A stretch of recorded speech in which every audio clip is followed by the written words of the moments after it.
베트남으로 가는 경로는 일단 하노이로 가고 하노이에서 기차를 타고 호치민시까지 가요. 호치민에는 한국 교민들이 아주 많잖아요. 그래서 그들의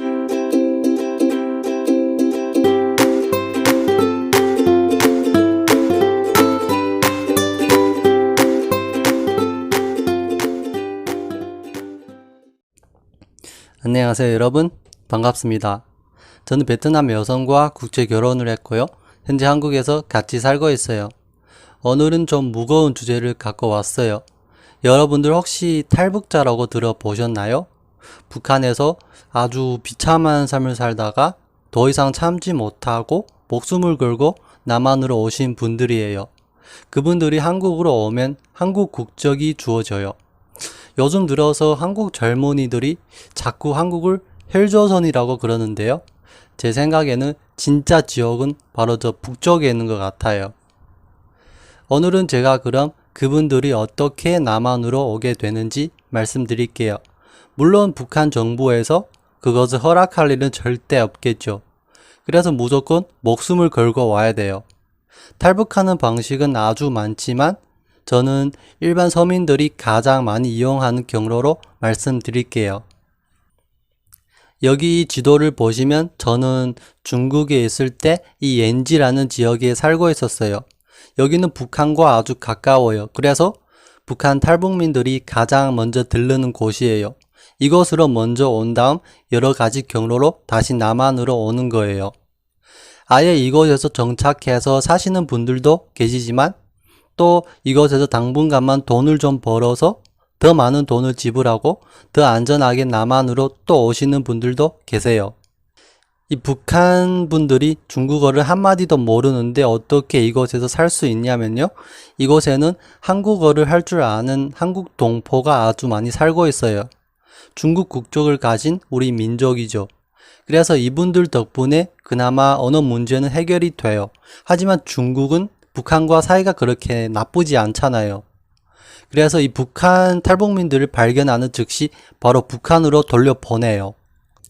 그래서 언제나 마음 편하게 살지는 못하죠. 중국에서 불법 체류로 있다가 다시 북한으로 잡혀가면 처벌이 그렇게 심하지 않은데 남한으로 탈북을 시도하다가 북한으로 잡혀가면 처형을 당하든지 죽을 때까지 강제 노동을 해야 되는 수용소로 간대요.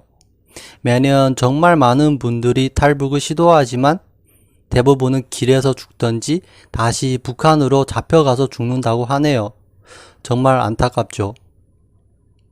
그럼 제가 오늘 이분들이 정확히 어떤 경로와 방식으로 탈북을 시도하는지 말씀드릴게요. 일단 돈을 받고 이분들의 탈북을 도와주는 전문 브로커가 있어요.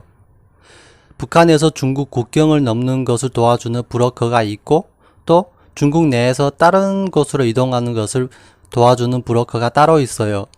북한 정부는 개인의 통화까지 도청을 하는데 이 브로커들은 암호까지 사용하면서 정말 체계적으로 움직여요. 공통된 경로는 일단 제가 살고 있던 옌지라는 지역으로 가는 거예요. 여기 보시면 두만강이라는 강을 사이에 두고 중국과 북한의 국경이 나뉘어요. 그러니까 일단 강을 건너야 되겠죠?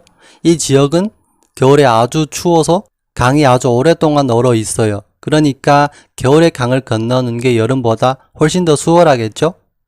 북한 탈북민들은 바로 여기서 처음으로 목숨을 걸어요. 왜냐하면 북한 군인들한테 발견되는 즉시 총을 쏴서 사살하거든요. 그러니까 이 강을 건너는 그 순간이 얼마나 무섭겠어요. 하지만 이 강을 건너고 그 다음부터가 진짜 시작이에요. 일단 첫 번째 경로는 몽골로 가는 거예요.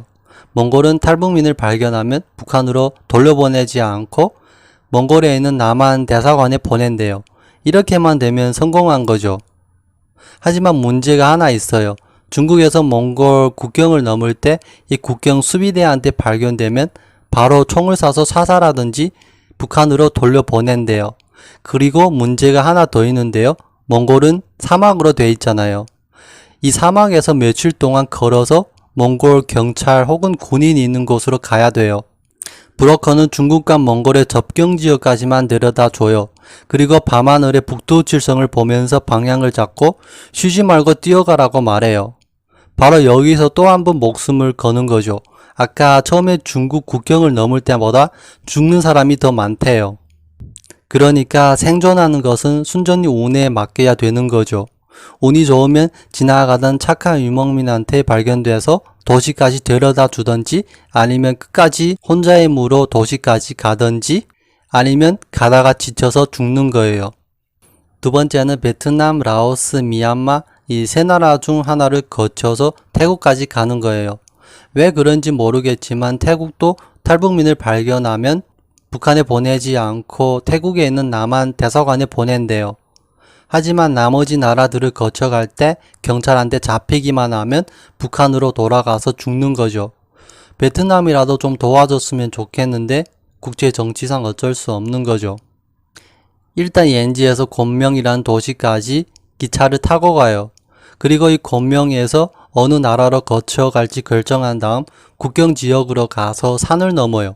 베트남으로 가는 경로는 일단 하노이로 가고 하노이에서 기차를 타고 호치민시까지 가요. 호치민에는 한국 교민들이 아주 많잖아요. 그래서 그들의 도움을 받아서 캄보디아를 거쳐서 태국까지 가는 거죠. 옌지에서 출발해서 태국에 도착하는 게 길면 6개월이 넘게 걸린대요.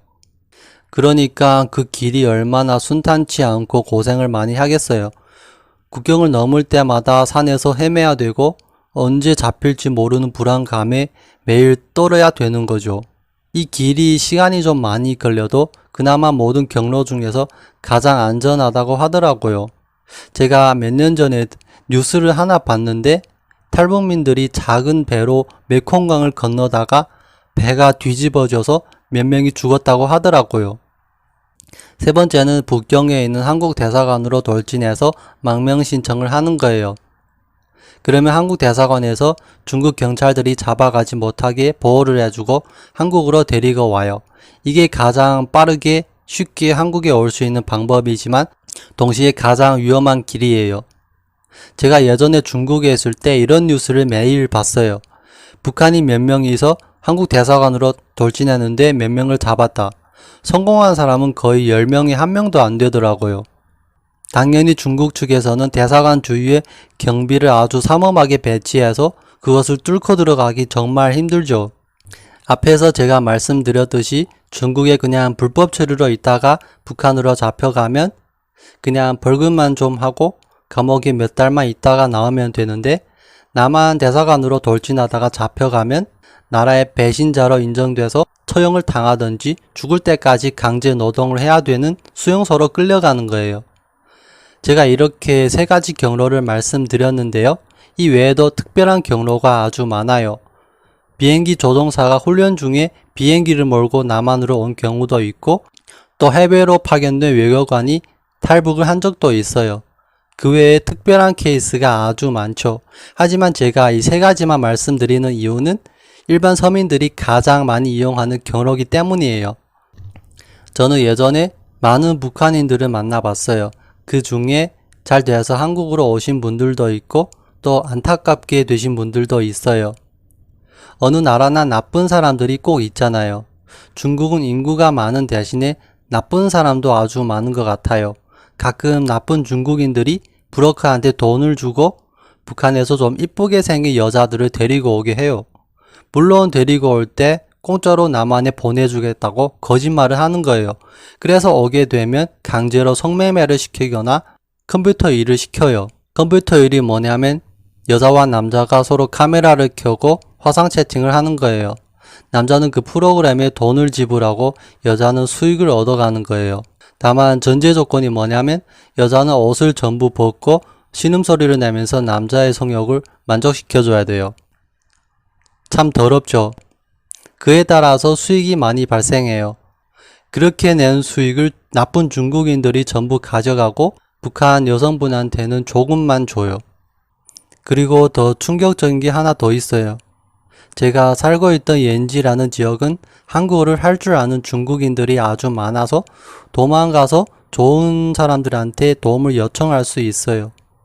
하지만 가끔 아주 나쁜 중국인들이 이 북한 여성들을 아주 멀리 떨어진 중국 내륙에 돈을 받고 팔아요. 주로 집안이 좀 잘 살고 아내가 불임이라서 아기를 못 낳는 거예요. 그래서 이렇게 대신 아기를 낳아줄 여자를 돈을 주고 사와요. 아니면 아주 먼 시골에 팔려가서 결혼을 못한 시골 아저씨랑 강제로 결혼을 하고 또 밤마다 마을 전체의 남자들이 와서 그 짓을 하는 거예요. 한마디로 성노예죠. 어떻게 인간이 그럴 수 있어요. 제가 왜 이렇게 잘 아냐면요. 예전에 팔려갔다가 도망쳐서 돌아온 북한 여성분을 만나서 얘기를 한 적이 있어요. 아직 할 얘기가 더 있는데 영상이 너무 길어지는 것 같아서 오늘은 여기까지 할게요. 혹시 여러분들이 베트남에서 이런 북한 탈북민들을 보시게 되면 동정심을 갖고 조금만이라도 도와주셨으면 좋겠어요. 오늘 영상은 여기까지 할게요. 영상이 마음에 드셨다면 좋아요를 눌러주시고요. 앞으로의 영상이 기대되신다면 구독도 같이 부탁드릴게요. 감사합니다.